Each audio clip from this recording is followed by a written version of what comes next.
Rise up!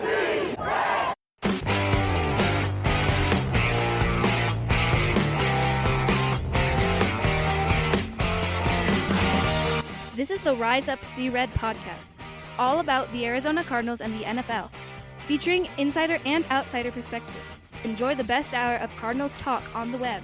Now here are your hosts, Jess Root and Seth Cox.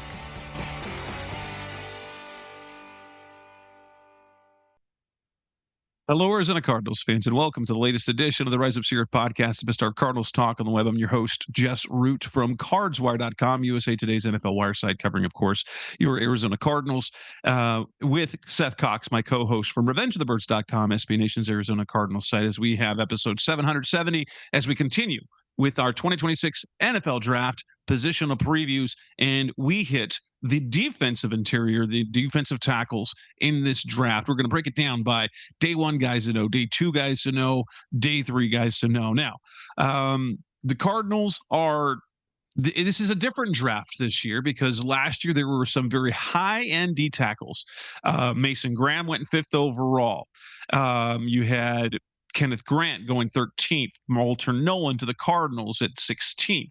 You had Derek Harmon, the 21st overall, and Tyleik Williams go 28th overall. So this was a high-end D tackle class last year. This year, there are quality guys, but they're not going to go quite as high. As we look at round one, so the Cardinals with the top pick, with the third pick in the draft, defensive tackle's not going to be on their radar. And, you know, considering they've taken D tackles in the last 2 seasons in round one, but maybe, just maybe, if they were to trade back and pick up, say, if the Cowboys trade both their firsts to go to number 3, or the Chiefs trade both their firsts to get up to number 3. Is there a round one, or are there round one DTs worth taking in this draft? Yeah, I think it starts off with another, and it's interesting because these guys all kind of hail from schools that have had a lot of success lately. The first guy being Caden McDonald out of Ohio State. McDonald came in at 6'2", 326 pounds. Plays a lot like Big DJ Reader coming out of Clemson a couple years ago.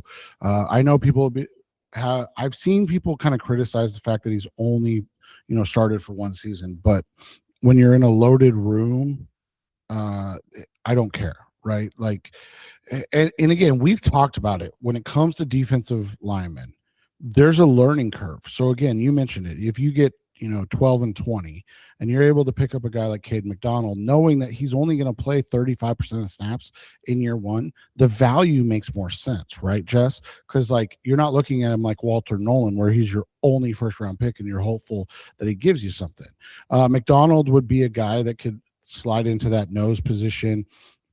You look at it, he's played a lot in the A and B gap over his time at Ohio State, and he's a dominant run defender with some pass rush upside, man. I mean, he's not going to be Dexter Lawrence, right, or Christian Wilkins, but he's a guy that can come in and give you something in the pass rush, and he doesn't have to be taken off in those situations. From there, it's a coin flip. Do you prefer the massive man in the middle in Caleb Banks, the Florida DT, been out to visit the Cardinals? He's a guy that could go in that back end of the first round, came in, 6'6", 327 pounds. He is just a monster. 35-inch arms. Like, he checks a lot of the boxes. And you look at it, he was at Louisville his first 2 years before heading over to Florida. And then at Florida, he really flourished, right? But he did, and this is my one big concern with him. He's dealt with a foot injury. And guys with foot injuries are tough. They usually are tricky. Yes. And guys that are 6'6", 320 plus pounds with foot injuries are concerned. At 34, man, you could talk me into it because the upside's so intriguing, but like, I probably wouldn't mess with him. That takes you to the next guy who's kind of the complete counter. Peter Woods out of Clemson, 6'2.5", 298 pounds, right? Freshman All-American, played in 12 games, 2 starts. You look at it, and as a freshman, I mean, looked great. 2024 played in 11 games, 10 starts. Rotated, they moved him around. He played defensive end, he played defensive tackle. He had 3 sacks, 8.5 tackles for loss last year. And then he was a second team All-American this year, started 12 games, 30 tackles, 3.5 tackles for loss, and 2 sacks. He is kind of the young Christian Wilkins type player. And man, I think he's going to be really good. I know it'd be kind of gilding the lily a little bit, but I would love to see him and Walter Nolan paired together. But I also understand that you have greater needs at more positions. Let's move on to day 2, guys. Coming up next on the Rise of Sea Red podcast, Best Our Cardinals Talk on the Web. Day 2 guys to know on the defensive interior. That's coming up next on Rise of Sea Red. We're back on the Rise of Sea Red podcast, the Best Our Cardinals Talk on the Web, talking defensive tackles. But now day 2. So it feels like, especially if you're looking at the PFF rankings, that there's a handful of guys that are like 30 to 40, which means if the Cardinals could viably, and it wouldn't be, they could get a defensive tackle, which they seem to love to do under Monty Ossenfort, be able to get one at pick 34. Not necessarily what they should do. We've talked about this, but what are some of the guys we talked about? Peter Wood, talk about Caleb Banks, Caden McDonald. There's a few other names in there. Christian Miller out of Georgia, Lee Hunter, Texas Tech, that also could be in that range before we get to the guys that are more top of the 3rd round. Yeah, Christian Miller is another one. I mean, you mentioned him, right? Out of Georgia, 6'4", 320. So he's kind of more of your traditional interior tackle, kind of would feed off of Walter Nolan and, being a little bit better as a run defender, and all of that nature. And when you look at him, he's played, again, not a lot of snaps. He's played more snaps than some guys, played less snaps than other guys. He's played about 1,000 snaps in his career. And so when you look at the production, it's not really there, but he's a guy that's, borderline elite. I hate saying elite because it is, you look at, his best games. He did have really good games against like Ole Miss and Auburn and Tennessee, Alabama, but like he had some really bad games. The first game against Ole Miss, the game against Florida, a game against Texas, Georgia Tech. So like it's tough when you say elite, but he's a good interior defensive lineman. Again, I love pairing these guys up in round 2, but I understand that when you look at him, he is your Roy Lopez replacement, and people are not going to be happy about drafting that at 34, right? Like, oh, no, it's just not sexy. From there, you mentioned Lee Hunter, again, 6'3.5", 318 pounds. Oh, that Texas Tech defensive line was so good. And that's the hard part, right? But he's another, he's another one that has played excellent as a nose tackle in a 4-man front, man. And so you look at it, you're like, was it smart to sign Roy Lopez? But then you're like, oh yeah, you got so many needs. It's probably smarter to sign Roy Lopez than it was to draft, either of these guys at the Miller or Hunter at the top of round 2. And that's where it really comes down to, right? Is like, what's the value of those guys? There's one other guy that we should mention is like top of round 2 type of guy. And again, I don't know where he fits. I truly don't. But Xavier Harris out of Mississippi, you look at him, and there are some absurd like red flags. First off, got arrested in 2023 for a DUI. Then he was arrested and I think let off. I don't think he was ever charged, but for domestic violence and obstructing an arrest. But he was able to play this entire season, and at 6'8", 330 pounds, he had 58 tackles, 9 tackles for loss, and 3 sacks. So he's a uniquely gifted, talented player. I think when you take all of that into consideration, he's probably not a day 2 guy, and then you get the kicker of he had to have a foot surgery recently. And you're talking about a guy that, from a talent perspective, probably is a top 50 pick. And he might go undrafted between 2 arrests and a foot surgery. Like, it's really hard to grade that, right? Yeah. What about round 3 guys? If we're looking at 65, who might be worth getting there, or a little bit later on, because the Cardinals trade back, you might end up with extra picks.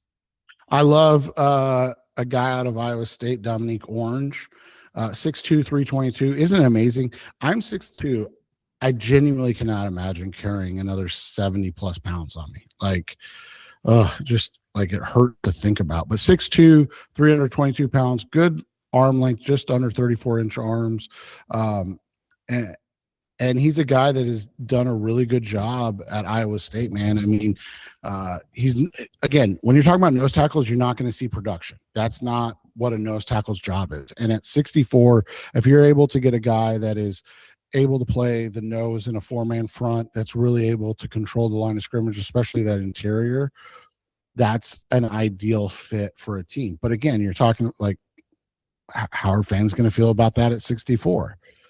From there, it just depends on what you're looking for, right? There is a plethora that you can choose from. Another guy that tested really well, that the athleticism score checked out, but then you kind of look at it and you're like, why didn't it show up as much? Is Grayson Halton out of Oklahoma, 6'3", 293, had a really good testing numbers, 4'8", 240, but then a 36.5-inch vert and a 9'6" broad. So he moves well.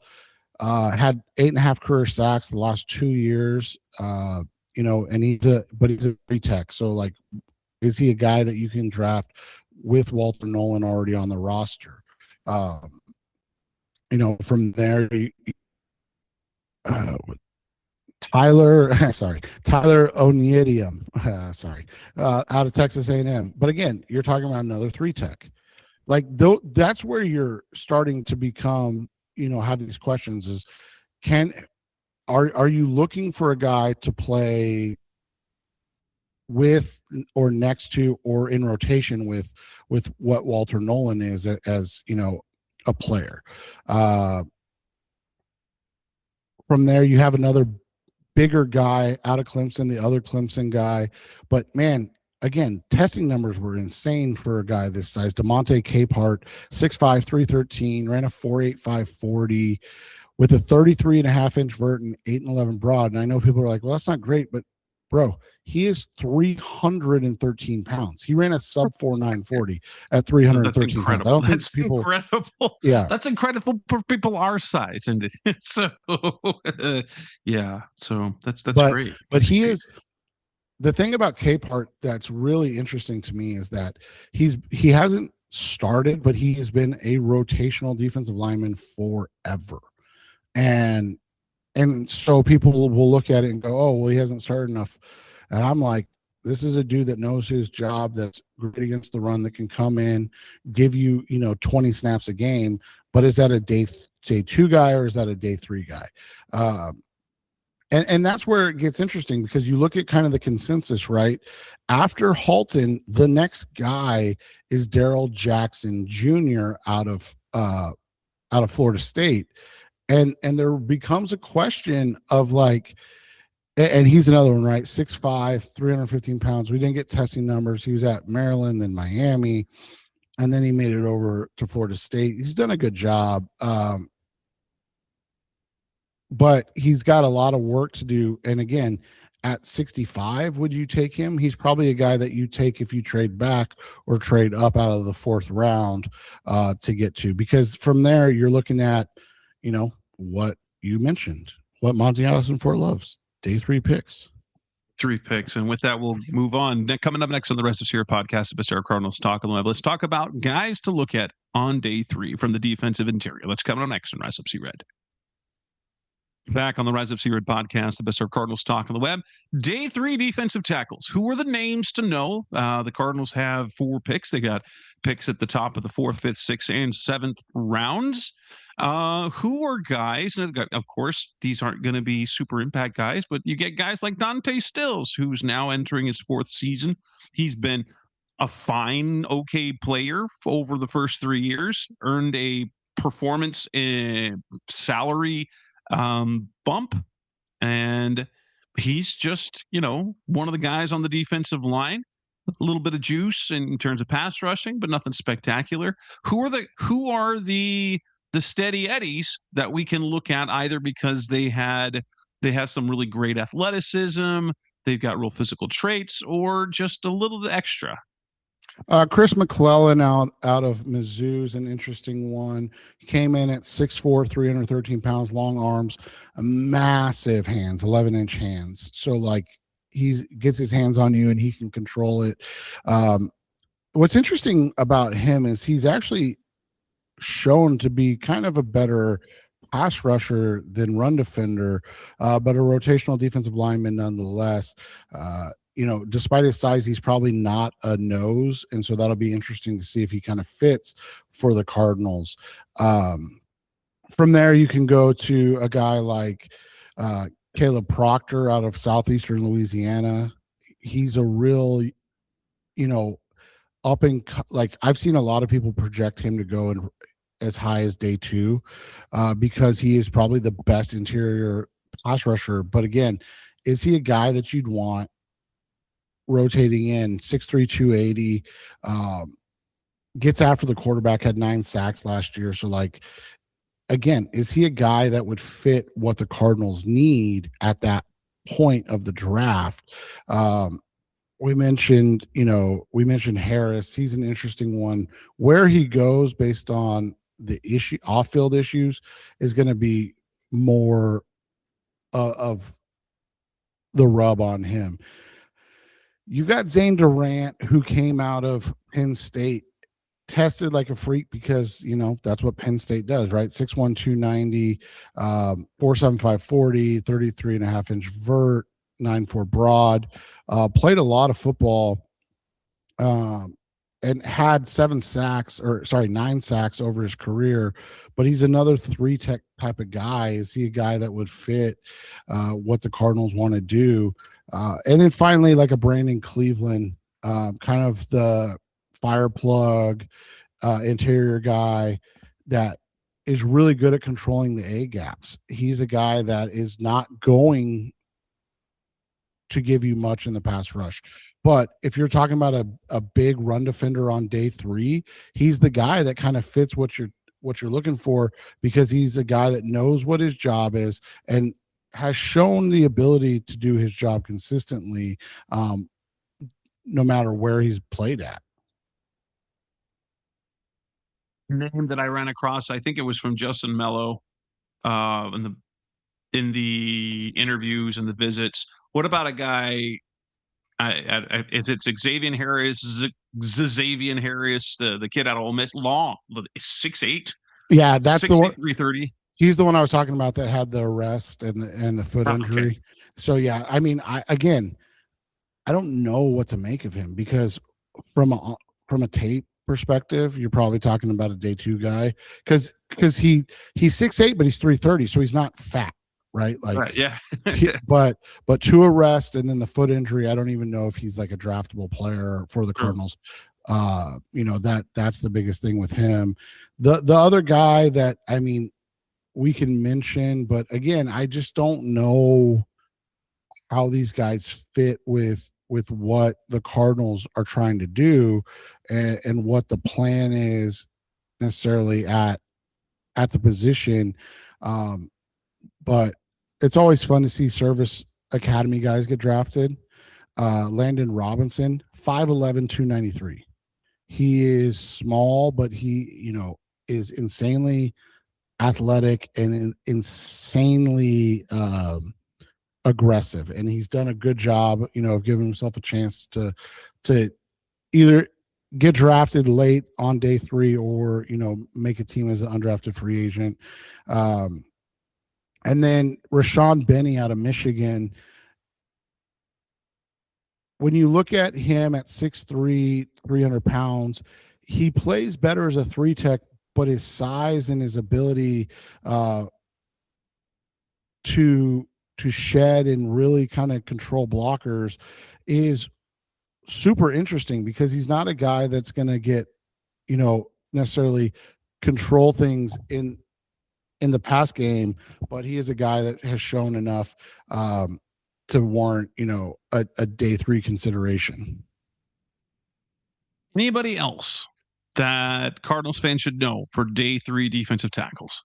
No, I mean, there's just so many, and it just is kind of a choose your own adventure type of guy. And what the Cardinals need, that's the crazy thing, is this is a season that they really could have hit on that. And they decided, understandably, to go get Roy Lopez. They controlled that. They're able to get a guy that they know and trust. Billings. Well, and we've talked about it too. I mean, they've spent 2 first-round picks the last 2 years on Walter Nolan and Darius Robinson. They need those guys to play well. And if they do, then the other guys like the Roy Lopez, the Andrew Billings, the LJ Collier re-signing, none of those.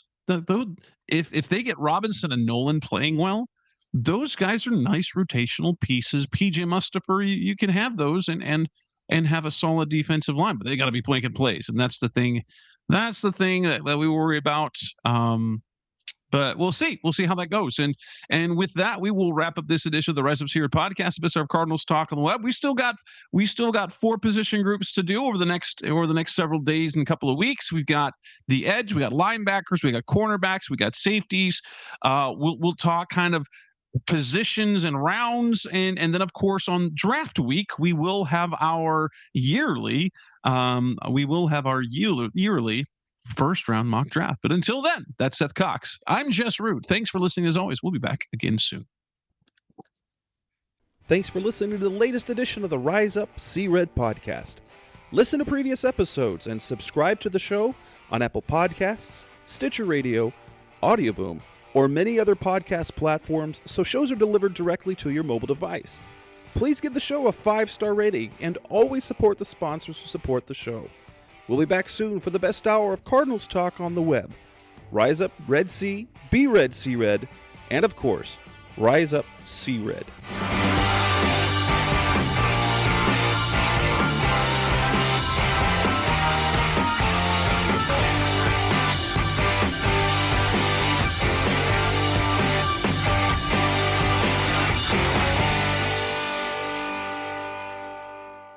Rise up! Rise!